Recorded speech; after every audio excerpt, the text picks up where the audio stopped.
Shalom Bapak Ibu yang dikasihi Tuhan Yesus, kiranya damai sejahtera Kristus beserta kita semua. Selamat mengikuti renungan firman Tuhan hari ini. Tuhan Yesus memberkati. Judul renungan hari ini adalah Batu Peringatan.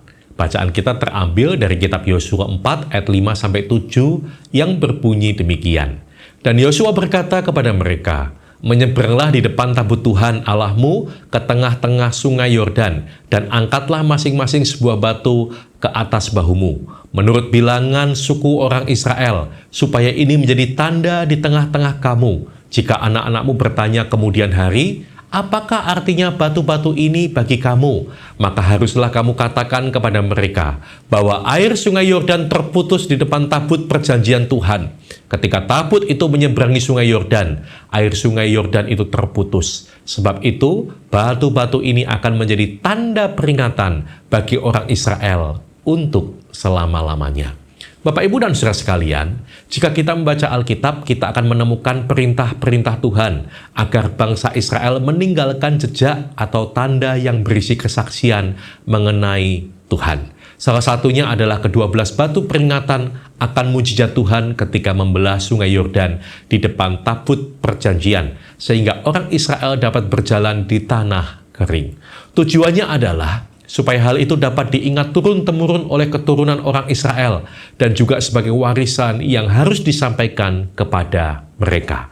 Ini adalah cara Tuhan untuk membuat kisah tentang perbuatan ajaibnya terhadap orang Israel tetap diingat dan diketahui oleh keturunan-keturunan mereka hingga ribuan tahun kemudian. Selain itu, juga beberapa tempat diberi nama sesuai dengan perbuatan yang dilakukan di tempat itu, sehingga ketika orang menyebut nama tempat itu, mereka pun teringat kepada perbuatan Tuhan. Ini yang menjadi salah satu alasan mengapa sejarah orang Israel masih diingat dengan jelas dan tersusun rapi. Sejarah mereka tidak hanya ditulis dalam lembaran kertas, tetapi juga dalam ingatan orang-orang lewat tanda dan jejak yang ditinggalkan nenek moyang mereka. Banyak orang berusaha meninggalkan warisan kekayaan dan ilmu pengetahuan kepada keturunannya. Memang itu baik, tetapi bukan yang terbaik. Ketika orang ditanya, "Warisan apakah yang ingin engkau berikan kepada anak cucumu?" Biasanya mereka mulai memikirkan tentang harta dan uang yang banyak, supaya hidup keturunan mereka tidak sengsara dan bahagia. Tetapi semua itu bisa hilang dalam sekejap jika mereka tidak dapat menjaganya. Mungkin kita akan memikirkan tentang ilmu pengetahuan, namun percuma saja jika mereka malas mengembangkan pengetahuan tersebut. Kemudian warisan apakah yang bisa kita berikan kepada mereka agar dapat menjamin kebahagiaan hidup mereka selamanya?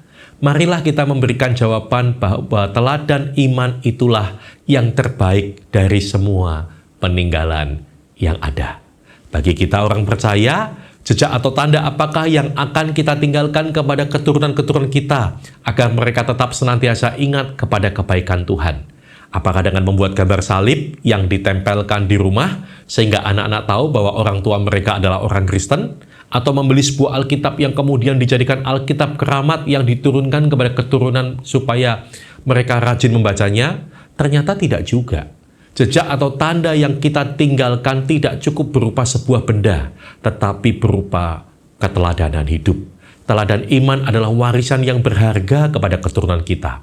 Benda bisa punah dan menghilang kapan saja, tetapi teladan iman tidak akan pernah mati. Karena itu, marilah kita mulai fokus kepada warisan ini dari sekarang dan hidup dalam kebenaran, serta melakukan pekerjaan Tuhan agar dapat menghasilkan teladan iman untuk keturunan kita.